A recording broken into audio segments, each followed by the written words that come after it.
as we prepare to get the presentation. We get the presentation from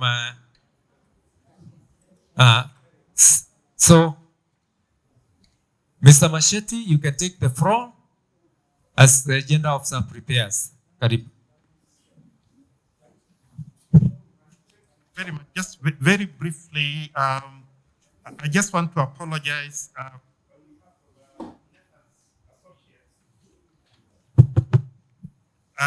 Who are the main resource partners for this? They are in the US and it's at night now. But then they were supposed to have sent a video, kind of a pre-recorded link, which unless they sent prudent in the past few minutes, it hasn't come. So like the development partners who had wanted to come forward in terms of, we haven't had an opportunity like to listen to them. But we had the opportunity to listen to Africa Development Bank, who normally don't have a very big publicity profile. Like a lot of Kenyans don't know that Thika Road was not financed by the Chinese because the Chinese were the contractors. If you ask the average Kenyan, he'll tell you it is the China, but it is Africa Development Bank that actually financed whatever Thika Road. So we have been urging them. I sit on their civil society committee. We have been urging them to come out in the open because, as they were telling you, they have a lot of opportunities for, and they love working with these kinds of partnerships between government and civil society. Okay, so one of the main objectives of this workshop is also to get introduced to these kinds of partners who can advance the work on women economic empowerment. Thank you. Ladies and gentlemen, good afternoon. My name is Florence Mutai. I'm from the State Department for Gender, and I am representing the department. So we are glad to join you today in this stakeholders workshop, and especially on women economic issues, empowerment issues. So as we all know, the government of Kenya, since independence, has put in place programs, policies, legislation, and administrative measures towards realization of gender equality and economic empowerment. And also, the Kenyan Constitution creates a framework for gender equality and non-discrimination. As a State Department, we have 4 directorates. One is Socioeconomic Empowerment and Financial Inclusion Directorate. Another one is Gender-Based Violence and Policy and Research. So the economic empowerment issues are domiciled in Socioeconomic Empowerment Directorate. But we all work as one because we all have policy issues, the gender-based issues, so it's all are cross-cutting. So our policies and programs are anchored on international, regional, and national policies and frameworks, which include SDGs. It is SDG 5 on women and girls, but all of them, all 17 SDGs are relevant to women. We are implementing gender responsive poverty eradication initiatives. And one of the initiatives we have as a department is the Affirmative Action Funds. And we have 3 which are under our WECs Fund and Women Enterprise Fund. And since inception, the national government affirmative funds has been able to disperse around 12 billion. Women Enterprise Fund around 21.6 billion, and WECs Fund 6.5 billion. These funds has assisted the SMEs. We've been talking about SMEs to start their businesses and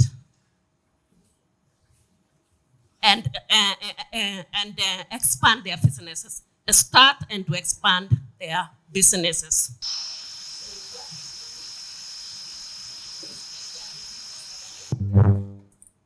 capacity build women through training. And we work with most of the state and non-state actors who are here today.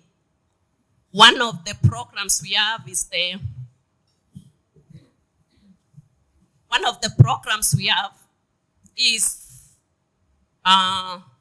inter and cross-border trade.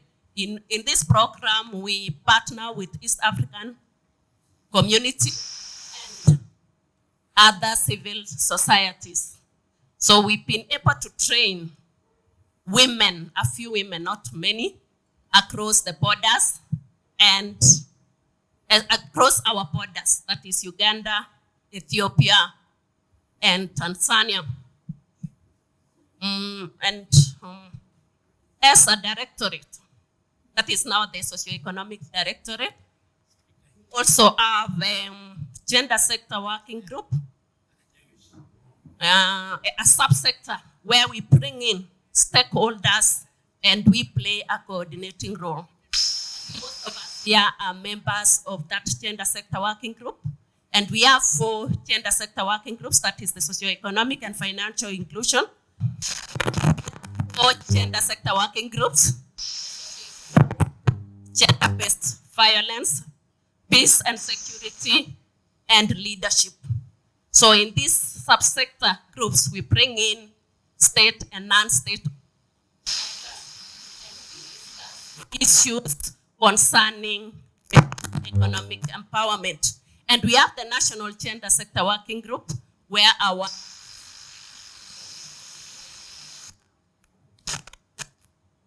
we have the National Gender Sector Group, where our minister is the chair, and it is co-chaired by EU.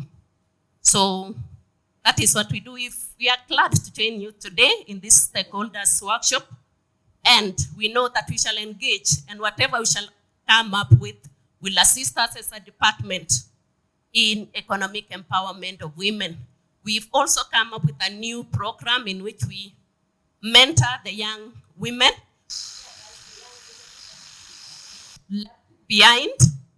So we've started a new program of mentoring the young women so that they can also start in. Most of the young people right now are employed. So we want to encourage them to start businesses, and we want the older women and other business people to mentor the young women, not only in business, but in life skills in general. As mentioned by those who spoke ahead of me, most of the businesses done by women are SMEs. And from the research, we are told that 70% of women are in SMEs. And 68% of Kenyan women are doing subsistence farming. So most of them are in subsistence farming, and most of them are doing SMEs. So it's we know that if we can continue capacity building these women and encouraging them, they can transition the SMEs and their subsistence farming to bigger entities. So we are glad to join you, and we know that whatever will come from this session will assist us to design programs and in policy formulation. We are currently working on the Women Economic Empowerment Policy, and most of us took part in this. We were in Mombasa with most of you, and we were also in Asia last week. We are almost completing it. We were doing fine-tuning. We were fine-tuning the policy, and soon we shall have that policy. So thank you so much. The only challenge we have, not really the only, one of the challenges we have, as mentioned by someone, is inadequate funding. So we've realized we've been planning, but we've not really reached that level of implementing these programs. So I also pray that we come up with a strategy resource mobilization so that we can come up with resources together so that we can reach more women. Thank you so much, and greetings from our department. Thank you very much. And at this point, CCGD was able to carry out some study on a number of issues across the region, within the country, covering counties, identified projects and so on, projects and programs promoting gender. We want to sit back and listen to Felix to share with us what did they come up with. Maybe I want to believe he's going to give us insights on what are the next steps. What did they come up? What did they find? And how can we be able to do cross-pollination with what we got from African Development Bank, from EAC, from the government agencies, KEPSA, and all the other speakers who have spoken, including the youth. We have heard what the youth are saying, the Youth Council. If we combine all this, we can borrow, maybe even from ILO, decent work programs. What do they have that we can be able to pick in? And since CCGD is reading this, I'm sure they are going to start helping us read the foundation, including maybe resource mobilization. I don't know. Mr. Machete will tell us, but I'm sure he's going to live up to that task. And Mike back at the back there from private sector. I'm sure if they come together, they cannot miss the money to move this agenda forward, working with the government. So let's put our hands together. Welcome the next speaker. Is putting up the presentation so that we can have CCGD. But meanwhile, we shall have Mr. Machete do a curtain laser for this particular presentation. Mr. Machete.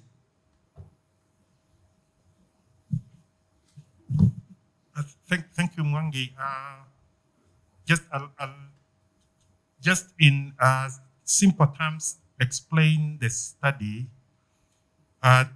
We talked to Nathan's foundation or Nathan's associates who have a grant from Bill and Melinda Gates Foundation to advance local information gathering about stakeholders, policy priorities, and different kinds of influencers to national and county governments, the ministries, departments, and agencies on women economic empowerment initiatives.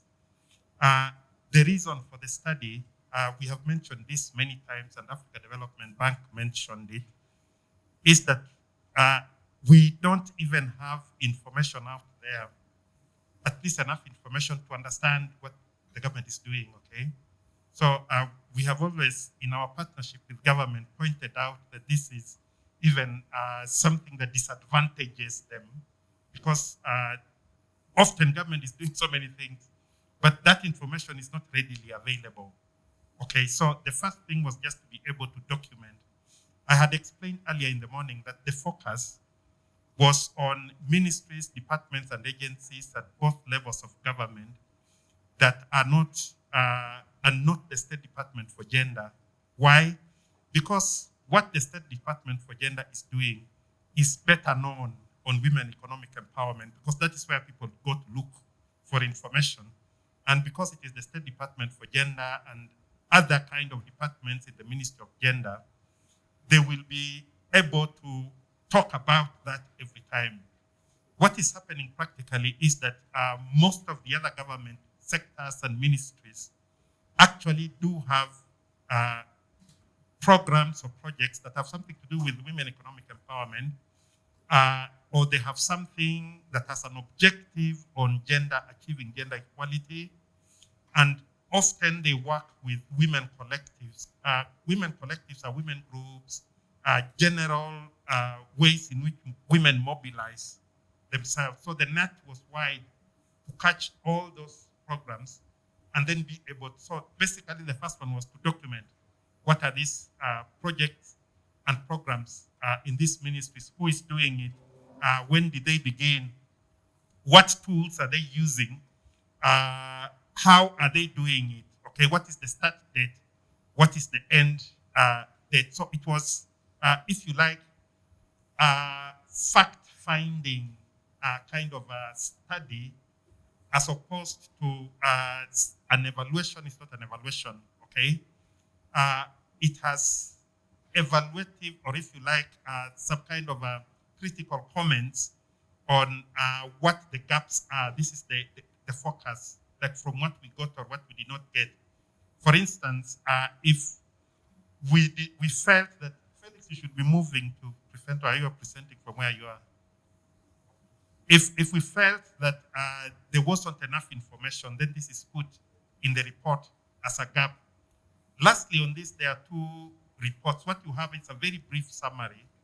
The main report, of course, like all research reports, runs into hundreds of pages, that is going to give details on each of, I think there are 33 kind of projects and so on and so forth. So what Felix is going to present is a general overview, the comments that came, that were common to those projects at national and county level, and then move on to recommendations that were made about this. The recommendation part is extremely important for this workshop because Bill and Melinda Gates Foundation, and now when we shared with Africa Development Bank, like they were looking out for people to work. They said this is something that as development partners, they would need to be able to know how to engage in their programs of women economic kind of empowerment. So the recommendations are geared towards identifying critical gaps, okay, including gaps to do with monitoring and evaluation, and gaps to do with documentation, gaps to do with planning, that can be presented before now the development partners who are willing now to engage with government, civil society, the business sector in a structured manner and start kind of acting on them. This workshop is also supposed to be within this kind of effort, a precursor to similar, now as the PS was saying, some of the recommendations will be about where do we go from here, okay? So I leave it now to Felix to give a presentation on the short report. Thank you. Thank you, Machete. Good afternoon, everyone. So my name is Felix Otieno. I'm a research and evaluation specialist. So being in the room, I think the mood is okay. The whole purpose of this was consultation so that we can define our document.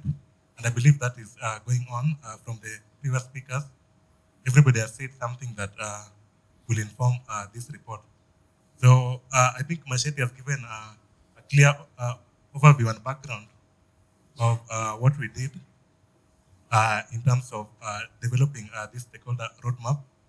And the purpose of this exercise is to gather information from stakeholders with the intention of refining the final document so that we can have an semblance of what we would probably refer to as a mechanism of facilitating result-based management of government projects.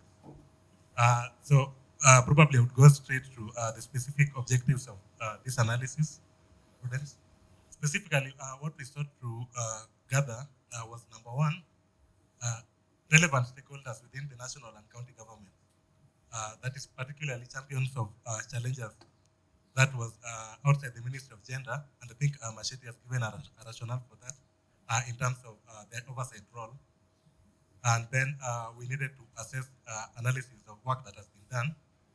That is to include government initiatives and projects, policies on women, and assess why women are or are not benefiting from this initiative. Number three was how does the government use information,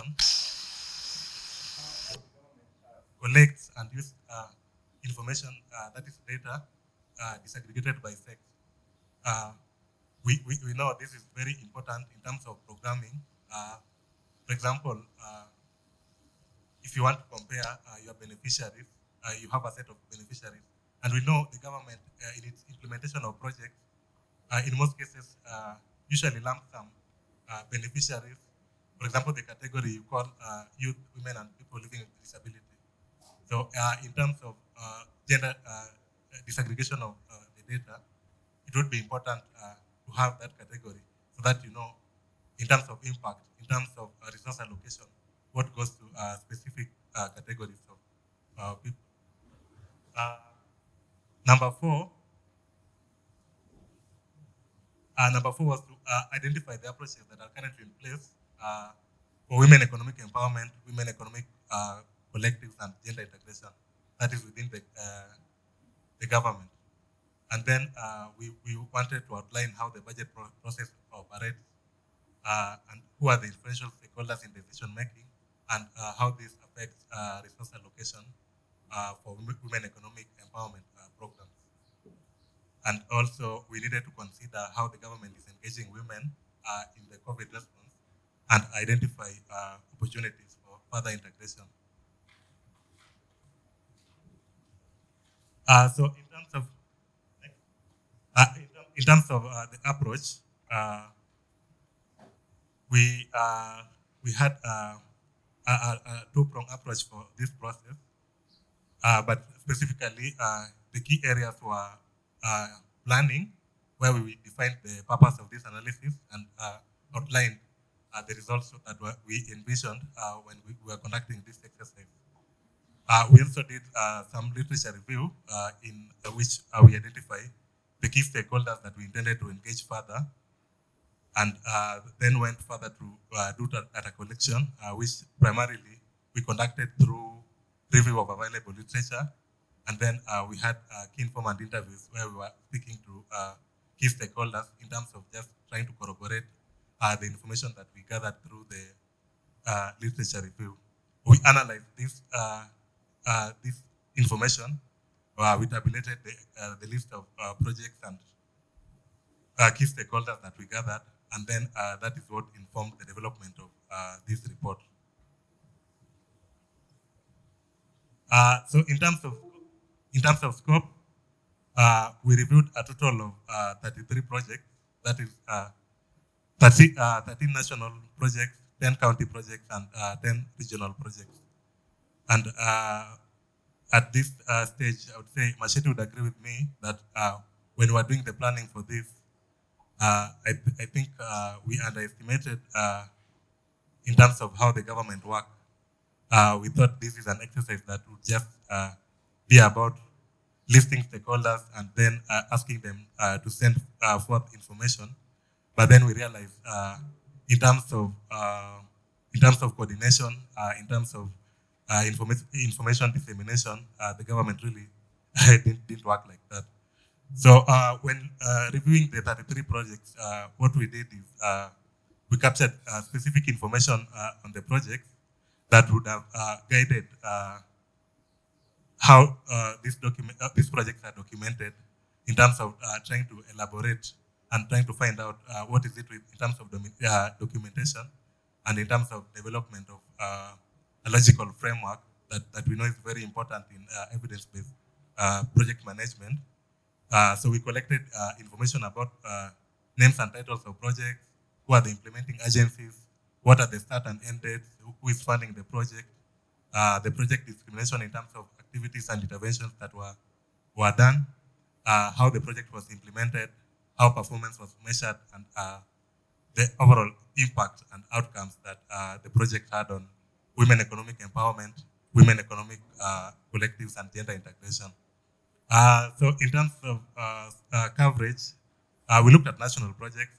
We as well looked at projects from Embu County, Samburu County, Kilifi, Makueni, Laikipia, West Pokot, Mandera, and Tharaka Nithi. So those are some of the counties where the available list of projects being implemented were accessed by the team conducting the review. So in terms of the findings, what is it that we found out? The first key area was approaches to women economic empowerment, women economic collectives, and gender integrations in Kenya.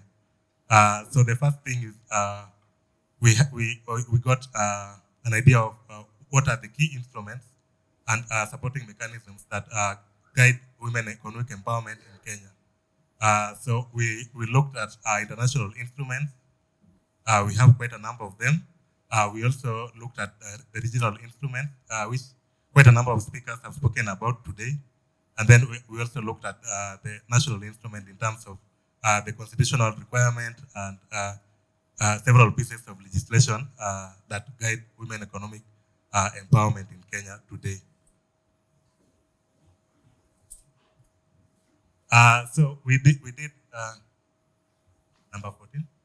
We did an aggregation of the projects that we visited. We have quite a number. There are 33 projects. I believe we cannot look at each and every one of them, but the idea was to gather information on how these projects are documented, and if all the information that is required, probably, for example, for monitoring and evaluation, was that information well documented within the project. Just like if you look at an example, we have under the national project, we have the Women Affirmative Action Window. So we were looking at where is this project being implemented from in terms of the government agency. So we found that it was implemented by Agricultural Finance Corporation. The idea was to enhance access to agricultural finance by women across the agricultural value chain through increasing advancement of loans to women. And its intended outcomes on women empowerment were that it will enhance the access to finance by women across agricultural value chain by increasing amount of loans that are advanced to women. So that is what we did in terms of trying to look at documentation and trying to see, to find the gaps that exist within documentation and description of these projects that are implemented by national government institutions as well as the county governments. So probably we will not have a look at all the projects, but the idea was to look at documentation and find gaps in terms of what is it that is missing within the structures of implementing the project. So I will quickly move into the next section, which so based on this, you can go to number 23. So based on this, we quite did a summary of what we saw that characterized women economic empowerment, women economic collective, and gender integration projects in Kenya. So number one, we found that both the national government and the county government categorize projects that target marginalized groups generally as women economic empowerment projects. So that's basically projects targeting women, youth, and PWDs. In most cases, you'll find that these are overall termed as women economic empowerment projects. And a common thread within the implementation of this initiative is that most of the projects focus on promoting entrepreneurship and income generation as a means of delivering women economic empowerment. And what is used as the main tool is the main tool to measure performance is financial status of beneficiaries to this project. So another thing we noticed was most of these projects seek to increase women's economic status through financing and capacity building. That is through business models that require monetary or in-kind contributions to participants. So the initiative target areas mainly such as household income, food security and nutrition, livelihood and resilience, employment and job creation, as well as empowerment and awareness creation to women. So the main approach that we saw from reviewing the project included training and provision of loans, and the top funding agencies to these projects were majorly government ministries and departments, of course the county government, private sectors, and other development players such as the civil society organizations as well as the private sector. So our initial observation was that some of the projects are not generally purposed to achieving WE results, but have components that target women improvement of incomes to women, or they basically target better capacity to engage in women in profitable businesses. So the projects that we reviewed had specific objectives and activities outlined, targeting different aspects of women economic empowerment, as well as related indicators and key result areas. That is in terms of the outcomes on women economic empowerment.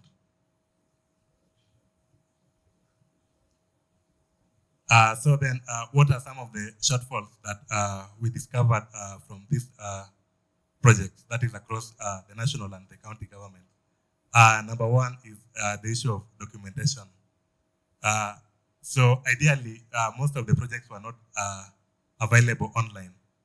And maybe it's an issue of information dissemination, but some of the projects were also not still available on request. Maybe it would be an issue of the level of formality that is required in terms of information request. But ideally, most of the projects were not available online as well as on request. And majority of these were county government projects. Then we also discovered that most county government initiatives show little relationship to a baseline or context analysis of the problem. So the project description is given, but the rationale or the justification of the problem that led to implementation of that initiative is not well documented. Then in some counties, project activities are merely derived from annual development plans that most of the budgeting offices use in terms of generating budget. Again, this goes back to what is it that leads to development of this project in terms of the context and the analysis of the problem. Another observation was that most county government projects show little evidential relationship to a baseline. I think I discussed that. Then the other issue was start and end dates. Ideally, each and every project should have a start and end date, or when the project is still in continuation, that should be indicated. But we discovered in some of the projects, the start and the end dates were not clearly documented. In some cases, you find projects that the documents show would have ended. Some of these projects were still running, in which case it's just an issue of revision of the document. So it's important to have a start and end date for projects, especially because some of the stakeholders would have overlapping mandate in terms of implementation of this project if the dates are not clearly documented. Then we discovered that monitoring and evaluation is a big problem with most of the projects, especially for the county government. And we know the role that M&D plays in development and implementation of of projects. So in cases where this was available, it's only likely in numbers and figures quantifying, for example, how many people benefited from the project. But I think in terms of M&D, it goes beyond just indicating the number of people that you purpose or you actually benefited, but it has to give a logical framework of all the things that you did, all the outcomes that were achieved from implementation of the project. So I think M&D is a gap in both national and county government. Probably I would say that the government may be having a different approach to monitoring and evaluation, but the underlying framework remains the same. You are supposed to indicate most of the information on the project with regard to the indicators you're working with, the objectives that you have, the intended and unintended results. I think these are not really clearly documented in most of the projects that we reviewed. Another shortfall was project evaluations are not conducted, especially for projects that have been concluded. There was no available information on evaluation of such projects. Say for projects that were evaluated, probably merely because it's a donor requirement, especially when the project is funded by international development partners. But for county and national government, evaluation reports were not easily accessible, or rather, maybe was not conducted at all. Then, in terms of implementation arrangement, there was issue of overlying. There was the issue of mandate in cases where the projects are funded by the private sector and other development programs. It was not clear who was doing the record keeping. For example, when a project is implemented within the county government and funded by international development partner, who ideally is supposed to be keeping records of the project, it was not clear. Then we tried to document some of the challenges and barriers to the implementation of women economic empowerment projects in Kenya. And we discovered that a national template has been developed for project description at the national government, while at the county government, there's no such instrument in place. And then coordination between implementing agencies also proved to be a challenge, especially in cases where there are a number of stakeholders involved in development and implementation of projects, especially at the county level. There's the issue of politicization in cases where projects are merely implemented, especially in the county government, as a means of gaining support from women, especially now that we are in the electioneering period. Projects could be implemented merely in search for support for women, and you find that such projects may not last longer. There may be no clear documentation for that, and nobody will bother to look at the impact and outcomes that such projects would have at the end of the day. Then some of the projects overlook the content and needs of a target group, especially in cases where we are referring to a collective group, for example, women, youth, and PWDs. So it's not really clear what is it the intention for the women. What do we need to achieve for the youth, and what do we need to achieve for the PWDs if we are targeting this group as a whole? Then in terms of accessibility, there's a challenge. If you look at most of the government, we've talked about the WECs fund, we've talked about ACPO and the rest. Most of these projects require people to make applications and submit documents online. But now this becomes a challenge to people who may not be able to access internet, or other people who may not be that tech savvy. And then we have talked about monitoring and evaluation that we found is also not adequately mainstreamed within the programs and projects by the government agencies. We also intended to look at government use of sex disaggregated data, and we know gender statistics is very important. Production and dissemination of such information is important in just trying to understand how gender affects individuals and societies, and women empowerment, now that we're talking about women economic empowerment. So we looked at, number one, the rationale for gender statistics in Kenya, and we found that this is envisioned in the Kenya Vision 2030. We also have the third medium-term plan on implementation of Vision 2030 that has a whole section talking about gender disaggregated data. The State Department of Gender Affairs has strategic priorities in dissemination of gender disaggregated data.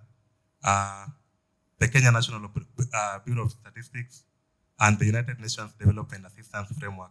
These are some of the underlying instruments that provide a rationale for the production, dissemination, and use of sex disaggregated data. Then in terms of legislative arrangement, we looked at it in terms of the national constitution as a provision for production, dissemination, and use of sex disaggregated data. The County Governments Act, the Statistics Act of 2006, and as well as the National Statistics Systems also provides a provision for the production, dissemination, and use of sex disaggregated data within the government ministries, departments, as well as the county governments.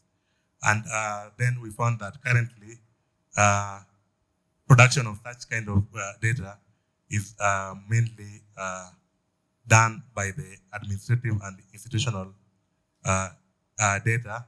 That is in cases where ministries, departments, and agencies collect registration information, transactional information, and information that is aimed at looking at performance. So some of this information is usually disaggregated by sex. And then we have the district health information management information system that is also has health records that are disaggregated by sex. And then we have the education information management system, which also has issues such as enrollment, and this information is usually provided for in terms of sex disaggregation.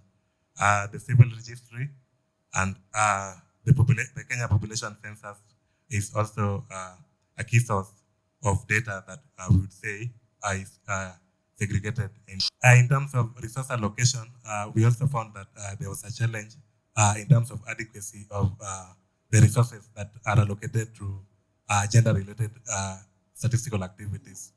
We know it's different to collect overall information, but it's in terms of cost, in terms of personnel, it is a different issue when you want to collect data that must be disaggregated in terms of sex. It is more expensive, it requires more personnel,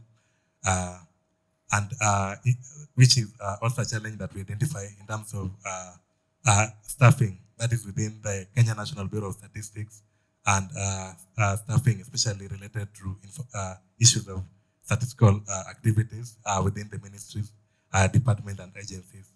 And then in terms of coordination mechanism, we know that each ministry, department, or agency in somehow has gender segregated data within their recipients.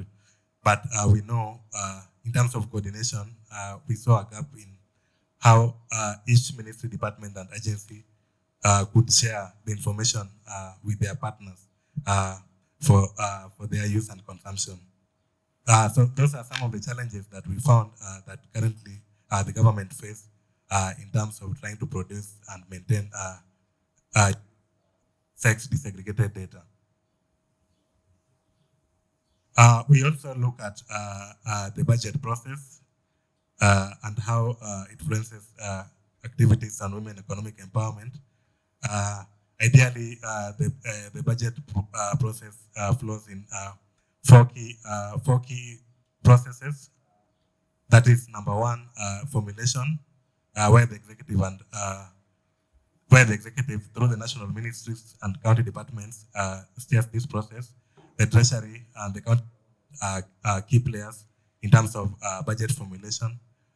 There's the next stage, which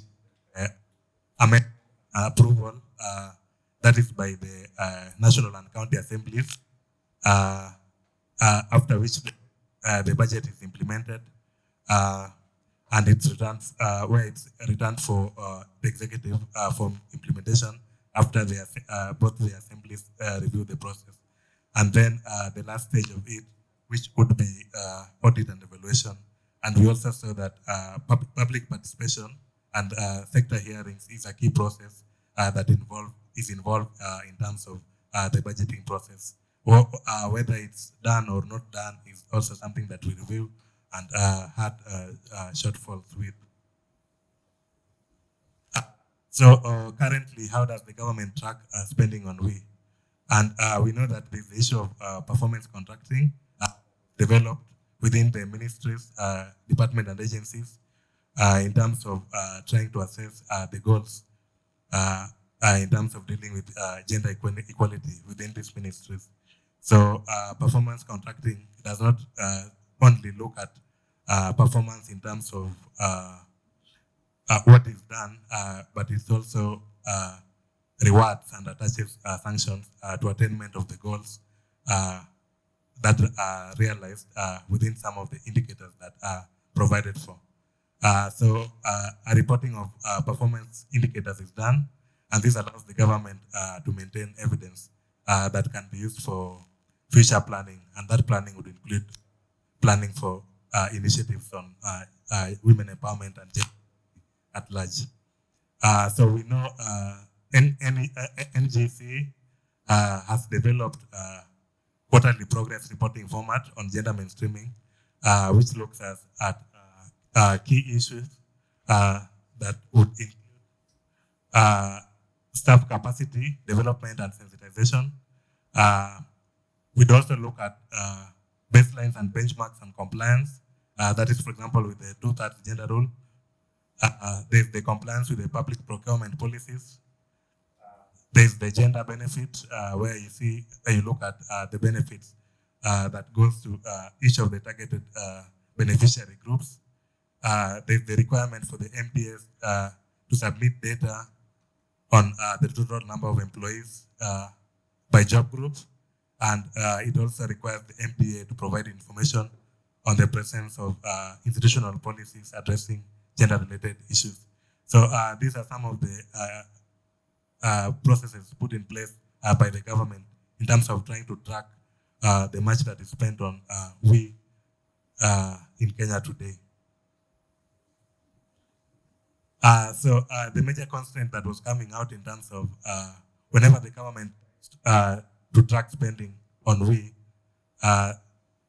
the major challenge would be implementation of monitoring and evaluation system to track various aspects of the gender impact of government spending. So we know the budget process is passed, and then what happens to the allocation? It's not easy to track. We know reports are made, but the challenge becomes before you report, what were the specific expenditures on each of the processes that resulted into the reports that are being submitted. So I think in terms of availability of data and implementation of M&D to track some of these initiatives was coming out as the major challenge in terms of efforts by the government to track spending on women economic empowerment. We also look at engagement of women in COVID response.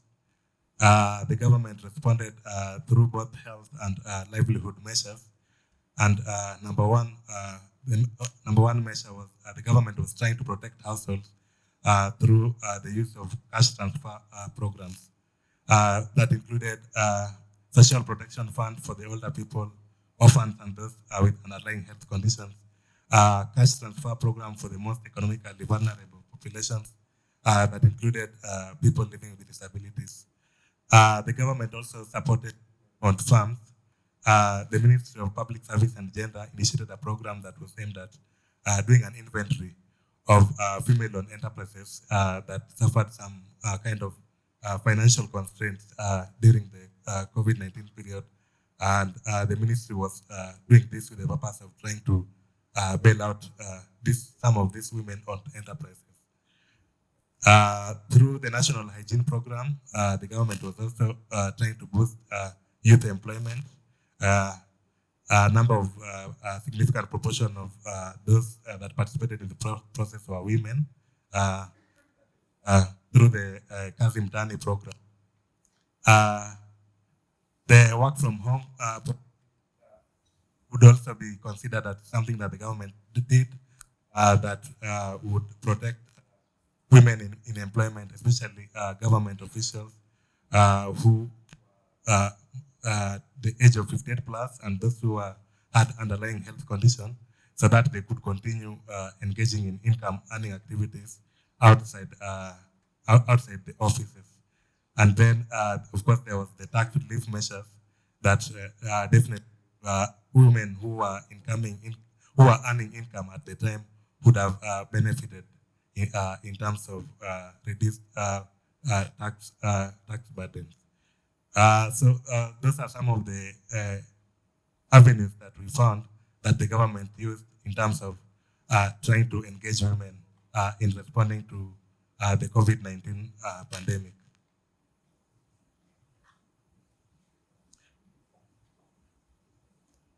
So based on what we found out, what were some of the recommendations that we were drawing, clearly looking at the objectives that we had for this assignment. So number one was the issue of implementation of the existing policies on women economic empowerment, women economic collectives, and gender integration. We found that this is currently being done, but this needs to be fully exploited. And we proposed that there is need the implementation of the 30% public procurement preferences for women entrepreneurs. And there's also the need to monitor the implementation of the Fund and the Women Enterprise Fund to expand access to finances and promote women-led enterprises at the constituency level. There's also need to monitor the compliance with the National Affirmative Action Policy and the Gender and Development Policy. So we were just looking at mainly some of the key stakeholders that would be actively taking part in this process. And this included government institutions, development partners, private sector, the public, among others.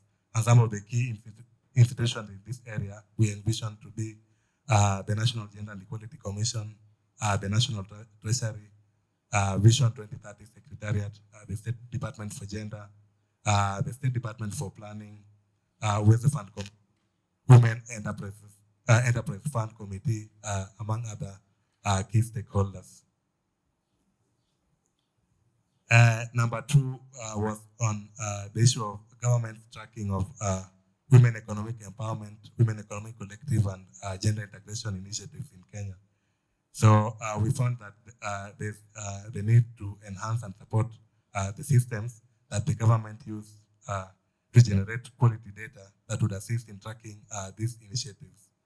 So some of the proposed tactics that were developed include proper contextualization of projects within economic and policy frameworks. This is aimed at ensuring that women are better targeted, so that at the end of the day, if we say this initiative is intending to empower women, it really does empower women.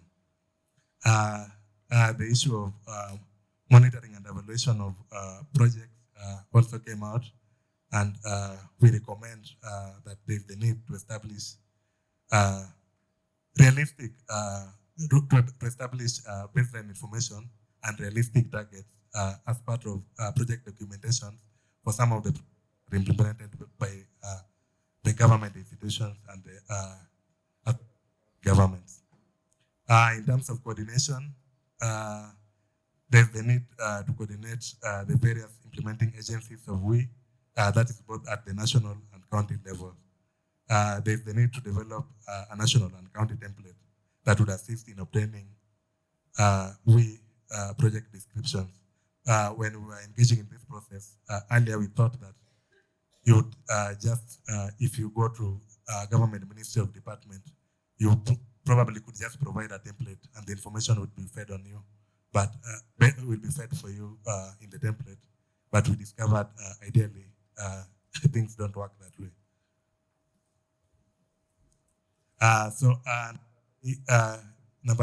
Key area number 3 was government's use and maintenance of sex disaggregated data and data-driven targets for WE. And we found that the system in place to ensure collection, analysis, and dissemination of sex disaggregated data is not fully functional. This could be happening because of limited resources, the issues of infrastructure in terms of ICT capability, staffing, and coordination, among other issues. And in this area, we propose the need to enhance capacity, that is in terms of resource and personnel of KNBS, ministries, departments and agencies and county governments so that they can be able to collect, disaggregate and analyze all the information we collect. In terms of, there was also the issue of revision of the national strategy for development of statistics. It's something that was developed a while back, but there's the need to revise it so that it looked at the reality and the current status of statistical information requirement that ministries, departments, and as well as county governments have. In terms of legislation, there is need to enact more adequately legislation to allow for optimal coordination for gender-related statistical activities. KNBS is mandated to collect this information. Other agencies collect this information, but there's no legislation in terms of trying to coordinate these processes. There's also the issue of strengthening the implementation of a coordination mechanism to collect and disseminate and share information that is collected within the units of the. So you find that, for example, one ministry has information that is segregated by data, but in terms of its capacity and intention to share it with another government entity, it's not clearly elaborated how this should be done. And we identified key stakeholders in this area that could include the Kenya National Bureau of Statistics, the State Department for Gender, the Department for Civil Legislation, Ministry of Health, Ministry of Education, county government, among other stakeholders. In terms of what happens within the budget process and what are the gaps, we found out that there's inadequate participation in the budget process, that is both at the national and county level. So you find, for instance, when the government shared the budget policy, that is for 2021, just before the policy was sent to the National Assembly, the period that was provided for was a week. And I think a week is too short, and this means the whole purpose of public participation in this process is not being realized. So we also found that Turkana County, as one of the counties that has established functioning county budget and economic forum, as well as Makueni County that has developed public engagement and participation forums. So these are some of the best practices that county governments can learn in terms of trying to engage members of the public in the budget process. There's also in this area, so we identified the need to ensure advocacy of commitment to engage the public on the budget process. There should be institutional mechanisms, there should be funding mechanisms that ensure that the public actually participates in the budget process. Not just participation should be well structured, there should be a clear intention of the participation, and it should be funded. There's also the need to develop a mechanism that ensures the PFM Act is strictly followed in terms of the timelines that are given for each entity to participate in whatever role they play in the budget process. There's also the need to develop resource that would help in having a tracking mechanism for government spending on the budget process. So, for example, currently the national and the county governments are supposed to be submitting gender reports, but the processes and the spending on how this report is arrived at is not well documented. So if we could probably develop a tracking mechanism that just tracks every shilling from when the budget process begins to when it's actually implemented, I think that would be great. And the key stakeholders in these areas would include the parliamentary budget committees, State Department for Gender, the Auditor General, the Executive County Assemblies, civil society, among other key stakeholders. The final area was in terms of governance and coordination of women economic empowerment activities, where we find that we've just spoken about participation, and there's inadequate participation indeed within the gender sector working groups. And a proposed tactic on this would be create public awareness. So if we had funds aimed at trying to create public awareness in terms of inclusion and participation in the gender sector working groups. There's also, we talked about the issue of politicization of women economic empowerment activities. And we proposed that if we could restructure some of these funds so that the way the project is conceptualized and implemented is well structured, so that projects are not merely developed and implemented in terms of trying to achieve political milestones. And this we realize happens majorly at the county level. And we propose key stakeholders such as the State Department for Gender, county governments, the organizations can play a role in this in terms of ensuring this process is well structured. So basically, those are some of the challenges and intervention areas we developed while we were looking at this report. We have the major report.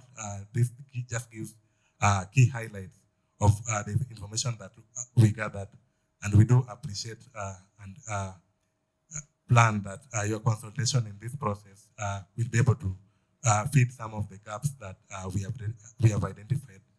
From listening to majority of the participants who have spoken, we are really getting some information in terms of trying to seek the gaps that we had in terms of the information we collected from this exercise. So I believe further consultation will help us develop a final refined document that will inform data-driven policy development and funding in key programming areas in terms of trying to seek the women economic empowerment agenda. I think I will end it at that, and we will have a plenary session. We will further discuss some of these areas in terms of trying to develop recommendations, develop challenges and key recommendations in some of the key areas that this project envisioned to achieve. I will leave it at that. Thank you for your time. Thank you, Felix, for taking us through that. And I think you have heard what he has said. I want to give George to do a short session. It's now 1:40, maybe about 10 minutes, very briefly on reactions. Then the rest of the questions, I think we can handle them after we have taken our lunch. If with your permission, Are we allowed? With your permission. So George, 10 minutes on the higher side. Thank you, Mwangi. Mwangi has said 10 minutes on the higher side. On the lower side? On the lower side? 1 minute. Okay. Thank you, Felix, once again for a wonderful presentation. So now I want to engage you at most 10 minutes. At most 10 minutes. So any reactions, comments? Yes, I've already seen you. Now I need another mic so that my work is a lot easier. Is it working? No, you're my boss. I can do this. Okay. Yeah, I want to thank Felix for that report. From his report, I can see he engaged quite a number of the agricultural sector programs. But there's one thing I wanted, maybe we can also include. What did you look at the sustainability measures that these projects have put in place? Because I believe the sustainability, because the projects will come and end. You told us you looked at the start date and the end date. Will have some implications on the women economic empowerment, because I'm sure most of these programs use groups, and these groups mostly are women groups, youth groups, and all that. So if we have the sustainability measures they have put in place, I'm sure that would have an implication on the we are talking about. Thank you. Thank you so much, Madam, for those your concerns about sustainability. We have, yes, big man, Maurice. Welcome, Maurice.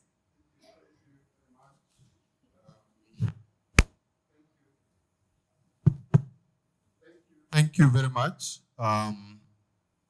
for the presentation.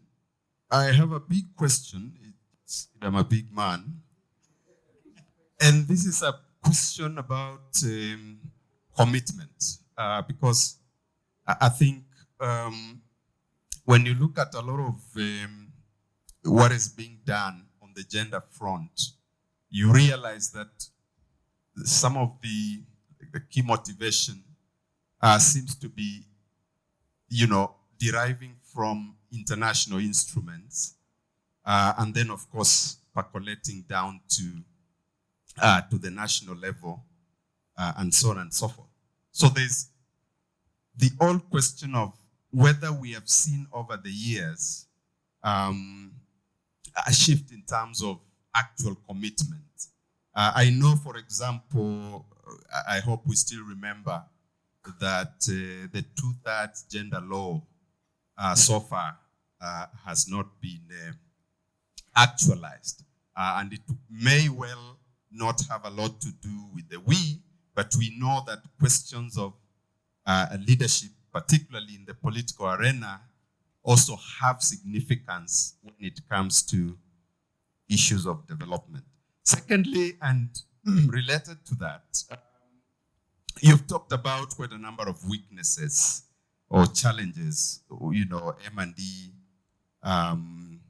questions around information not being readily available on. And my question again related to the issue of commitment. Are we looking at these as simply capacity questions? Because I think in the recommendations I had quite a bit about capacity. Are they design questions so that you simply need to go back and design better programs? Or is it in fact related to what I raised initially, which is commitment? So that you design these programs with gaps deliberately, so that at the end of the day, they do not really achieve what is stated as the goal. Thank you. Thank you, Maurice. There are two more at the back. Take the lady at the back. Then there'll be one on my left. I'll come to the gentleman. Yes, I've supported you. Okay, Thank you. Welcome. For that very good presentation. I just want to ask about when you looked at these programs, do you think they have achieved what they were meant? For example, let's quite some time, and it must have been designed to achieve something. And looking at the grassroots, these are the people. So I was just asking the project or program for Uwezo Fund. It has been there for quite some time, and I don't know whether it has really assisted the people who women at the grassroots. Whether it has, did you look at it? Because sometimes what we do, we continue creating more and more programs, and yet we have those that we can strengthen. Maybe you can tell us what you found about Uwezo Fund. And then I was also looking at the way you picked your sample. We look at the counties, and you look at your counties. I never saw any county in Western, Nyanza? Does it mean that there maybe you didn't have a place where women have these programs? Because you cannot generalize that. Maybe I was just thinking that maybe what is happening in the eastern, maybe you would have also wanted to see what is happening in Nyanza Western region. Thank you. Thank you very much. There was a lady this at the end, but I can see was it's just close to you. You could take advantage before you come there. Yes. Thank you. So thank you. I just wanted, it's not a question, but to clear something on the time frame. You said most projects, it's not clear when they start and when they end. And this is mostly for donor funded, not even donor, World Bank funded projects. I've had serious issues, especially on the start time. And I don't know if you also factored COVID, because nearly all projects, again, COVID took over a year. And when you are doing the interviews, you came post-COVID. So most projects got extensions called the no-cost extensions. So that's why you could see in the project documents, it said maybe the project was to end in 2021 December. But when you came, I'm at 2020 December, but when you came last year, you found the project still ongoing. So that is just a small clarity on the time frame. Thank you. Thank you so much for the clarification. Also, yes, please. Thank you, Felix, for that good report and insight on what is happening in some of the programs. My comment is related to what Maurice just asked about the commitment about these projects. You mentioned about the 33 projects, some at the county level, national level, and regional level. And then you say that some don't have M&E reports. So do you have data on the proportion or compliance on the provision of those M&E reports in the different sectors that you sampled? And is it a requirement, especially those that you say didn't have the reports? Are they obligated to provide reports, or it is at their own discretion? Thank you. Thank you very much. That's a very pointed question. Right? Thank you for the presentation. My question is on when you went to conduct the surveys, did you find out that there were any capacity building initiatives on the ground? Because, for example, if me personally, I could not understand when somebody came and told me that there is money for NGAF. Up to now, I've never seen that money, and I'm learned and I'm very literate. What happens to the women out there? Thank you very much, Ngaf. Maybe he will tell us what happened. Thank you. I think I'll just comment. One is, at the bottom line of every program, there's an impact. So that remains our center stage. I'm just wondering, what did you find about the impact of the many programs? Secondly, is there an overlap? At least I realized you did regional, national, and county. Are there overlaps between those three programs so that we have programs that address the same issue? And is there a way we can create synergy and eliminate those overlaps? The final thing is about documentation. I think one of the other things maybe that could have been highlighted is that documentation also goes with sustainability. Programs that change people over time are likely to suffer documentation issues, unlike those that have the same people along the way. So a question of how do we sustain the program in the event that there are exits and incoming people into the program? Okay, now I'm accumulating so many questions. I don't know whether I should take a break so that the consultant can make some reaction. Then I come back to the floor again and collect more. There's a suggestion from, now, I made a big Morris. There are two Morrises here who are both big. Yes. Now let me give it so I can Two, and I know you look like a nice guy. You don't want to delay us when it comes to lunch. Why don't we use those 10 minutes to respond to this first set of questions, go for lunch, and then come back for another set? Now, that's popular because before even says anything, there are claps. What does it mean? That we take those set of questions and then lunch and pick more. There's one that is burning. Let's allow this one. It's just burning. I think it's coming from my colleague from State Department, and she's a special one. So let's hear her. Just please indulge her. Just one minute. Thank you so much, George, and thank you, Felix, for the wonderful presentation. I was thinking about segregation of data when it comes to my community, which are persons with disabilities. I think what we lack is documentation, and if we can work closely with the National Council for Persons with Disabilities, maybe we can get some of this data and we can be able to empower our women with disabilities.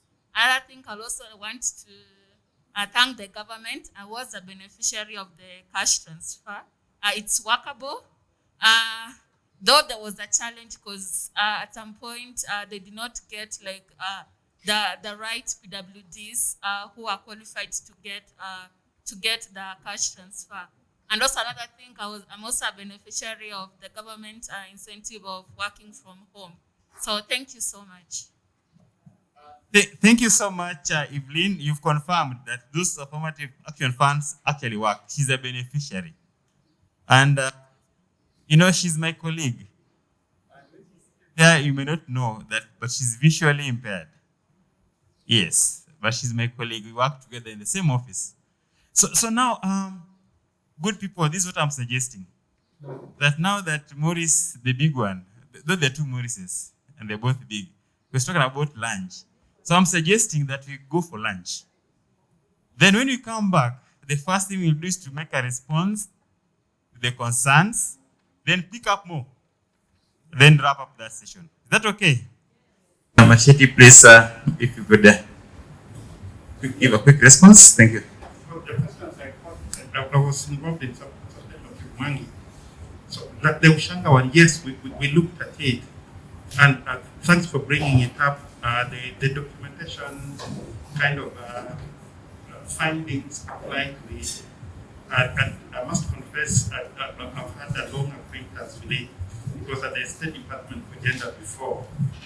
And I followed it up and so on and so forth. And I had made the comments much earlier. So it's like the kind of things that they're saying, if they could be documented.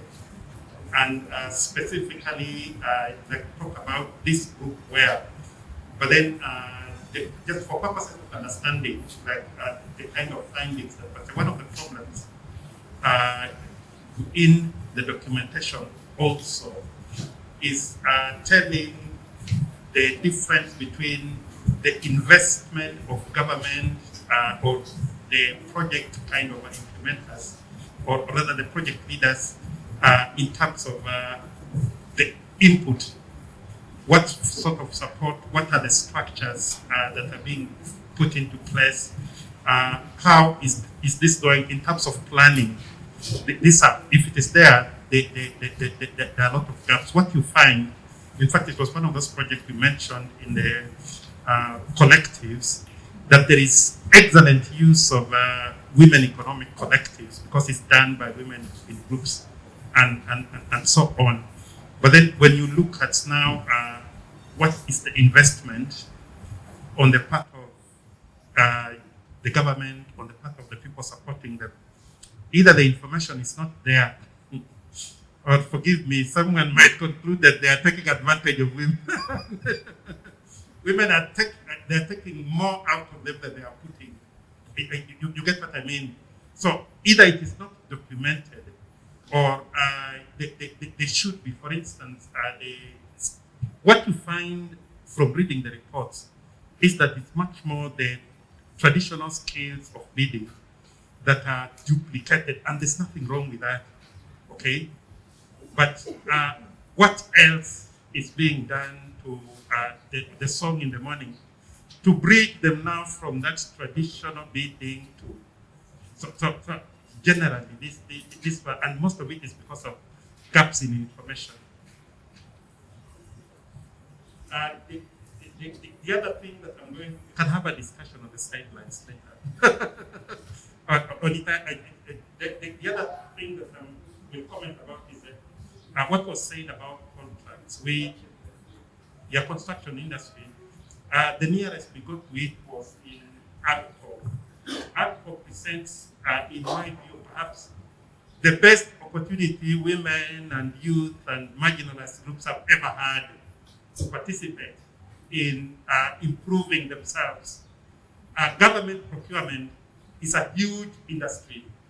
So when you hive off about 30% of it and reserve it for women, youth, and people with disability, it is an opportunity that these groups have never had.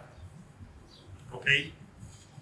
The problem is in the facilitation. This was in the finding, and I will come back to what is the input. So you have an opportunity which I think for Kenya is a first in terms of the magnitude of the opportunity. But then the investment to make that opportunity a reality to the people it is intended to, there are question marks and gaps. Okay? So for women to begin participating well in the construction industry, meaning having construction companies that are going to win contracts. They have contracts of 7 million and so on and so forth. In that, and when you look at the data, you have less and less kind of those kinds of contracts. And the answer is apparent that nothing could have happened. You say from today, women are going to win this kind of contract. And you have not done anything to prepare them. This is what I'm talking about. So either if it was done, there is no information on this, okay? Yeah, but then these are the gaps we are talking about. That yes, and we say a very big thank you. It's a big opportunity. But then the opportunity is just as good as the capacity or ability, accessibility of the group that you are preparing for to be able to take advantage of it. And already some crimes in courts are being committed. Because what the women are doing is to get men, this is putting it badly, but they are male businessmen who will partner with them, not in a fair manner. So the contracts are not really being done by the women, okay, but they're still being done by men on favorable kind of whatever. So you end up with the wrong group benefiting from what the right group was supposed to benefit. And this is because of a mistake that was made in the implementation of the project. Yeah. The other question,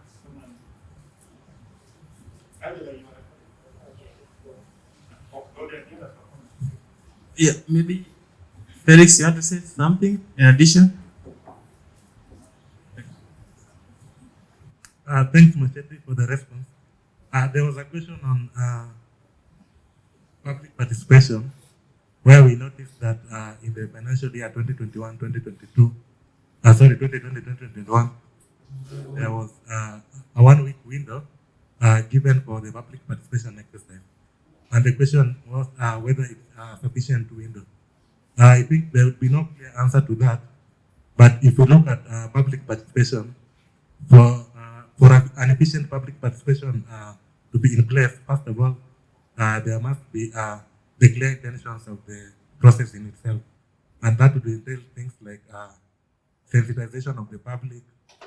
It's not just inviting the public to make their comments, but ideally they should have an idea of what comments are they supposed to be making on the budget process.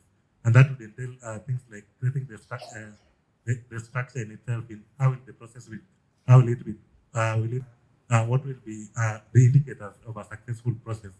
So looking at it, I think a 1 week window would not be sufficient to have done all that. What I'm proposing is that now we switch, we break into group sessions, so that from there we will do the tasks, and then in our reporting, I am very sure that some of the concerns will come up. And then we can zero in on them at that particular time. So this breakout session should last not more than half an hour. Not more than half an hour. And there are 5 tasks. So that means we'll be in 5 groups. And I will request you that in your groups you need to have a leader and a rapporteur, so that the rapporteur can pick whatever you have discussed and present as soon as we are done with the discussions. And we'll allocate just 30 minutes, then it back, converge, and listen in to the presentations. So now to get us into this group, so we'll go the old traditional way. We'll give numbers 1 up to 5. Then where you fall, that will be your group.